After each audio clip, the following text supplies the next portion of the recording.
regards himself as an ambassador for Chinese martial art, teaching all who will listen about the ways of the Chinese masters. Now, you told me earlier today that karate and jiu-jitsu are not the most powerful of the best forms of Oriental fighting. What is the most powerful of the best form? Well, it's bad to say the best, but in my opinion, I think Kung Fu is pretty good. Would you tell us a little bit about Kung Fu? Well, Kung Fu is originated in China. It is the ancestor of karate and jiu-jitsu. It's more of a complete system, and it's more fluid. By that I mean it's more flowing. There is continuity in movement instead of one movement, two movement, and then stop. I see. What's the difference between a Kung Fu punch and a karate punch? Well, a karate punch is like an iron bar, whack.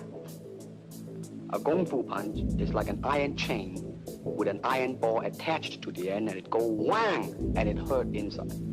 Okay. Lee has studied a system of Chinese Gung Fu for the past 9 years called Wing Chun, and is considered one of the art's most talented and articulate exponents. His teacher in this art has been an elderly Hong Kong Chinese master by the name of Yip Man. Despite his proficiency in this style of Gung Fu, his study of philosophy has caused him to question. And now he begins to question why most martial artists, Chinese and otherwise, seem more concerned with preserving tradition than with looking more deeply into the matter to penetrate through to the ultimate truth of martial art. Moreover, Lee has begun to develop his own method of Gung Fu, which he describes as non-classical in nature and which takes as its core the principles of economy of motion, simplicity, and directness. All right, for instance, you will read it in a book, in a magazine and everything, that when somebody grabs you, you will first do this, and then this, and then, and then, and then, and then, thousands of steps before you do a single thing. Of course, these kind of magazine would teach you to be feared by your enemies and admired by your friends and everything. But in Kung Fu, it always involves a very fast motion. Like, for instance, a guy grabbing your hand. It's not the idea to do so many steps. Step him right on the instep. You let go. This is what we mean by simplicity. Same thing in striking and in everything. It has to be based on a very minimum motion so that everything would be directly expressed. One motion, and he's gone. Doing it gracefully, not to go, yelling and jumping all over him, but to do Both the American and Chinese martial art communities resent his iconoclasm. For such a young man to stand up against thousands of years of tradition and venerated authority is considered a direct threat to the status quo and its entrenched power base.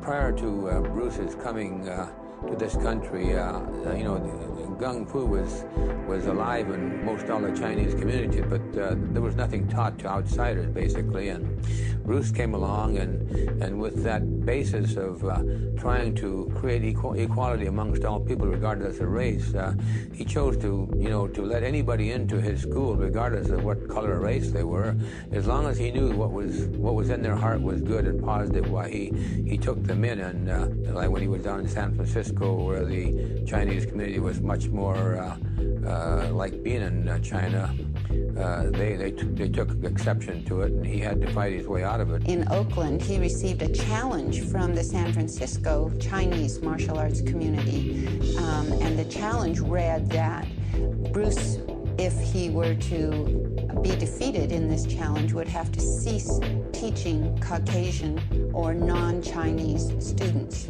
And the Chinese martial artist came over from San Francisco to Bruce's studio in Oakland, and a very formal challenge took place. I was present there. In fact, I was 8 months pregnant with Brandon, and James Lee was there. And this fight with this Chinese martial artist lasted about 3 minutes. It consisted of a lot of running, where the Chinese martial artist took off and started running around the room, and Bruce was pursuing him before Bruce finally got a hold of him and took him down to the floor and made him give up. And After the challenge ended, with the Chinese martial artists being soundly defeated and they all went away, Bruce won the right to teach anyone he wanted to. By February of 1967, Lee has 3 schools operating in Seattle, Oakland, and Los Angeles that teach his own interpretation of Gung Fu, based on his own investigations into the ultimate truth of unarmed combat. However, by now the young man is openly critical of the traditions and limitations he sees as inherent in the martial arts as they're currently being practiced in America. He believes they lack a solid grounding in reality, consisting of rehearsed self-defense routines that are employed in predictable and patternized rhythms. He notes that real combat is spontaneous, not rehearsed, and is made up of irregular or broken rhythm that a martial artist cannot anticipate, only respond to. Even the championship karate tournaments of the era are non-contact affairs, settled not on knockouts, but on an accumulation of points awarded for blows that never touch an opponent. A victory is determined by a team of judges who conclude which combatant would probably have hurt the other combatant the most had contact been allowed. Lee has no use for such styles of pseudo-fighting, which he calls organized despair and dry land swimming. Lee's criticism of the arts can be attributed in part to his background in Hong Kong, which consisted not of non-contact karate tournaments, but full-contact street fights and challenge matches fought on Hong Kong rooftops. When not fighting against proponents of different styles of Gung Fu on rooftops, Lee had also fought frequently against opponents who had been armed with knives and chains. In such real-world encounters, referees and judges were not necessary. Rather than participating in non-contact karate tournaments, which he considers little more than glorified games of tag, Lee instead devotes himself to devising a more scientific approach to unarmed combat. His research leads him to the science of Newtonian physics and the techniques and principles of European fencing and Western boxing, where efficiency, not tradition, are the touchstones of both disciplines. Lee's research causes him to understand that the only litmus test of a combative technique's worth is whether or not it can be landed effectively on an opponent. Anything that's ornamental is discarded from his style. He retains only those techniques that he himself has determined to be practical in real self-defense situations. Lee is the first martial artist in North America, if not the world, to have his students don boxing gloves, headgear, and body protectors and spar all out. Nothing is rehearsed, no punches are pulled, and full contact, reality-based martial art is the order of the day.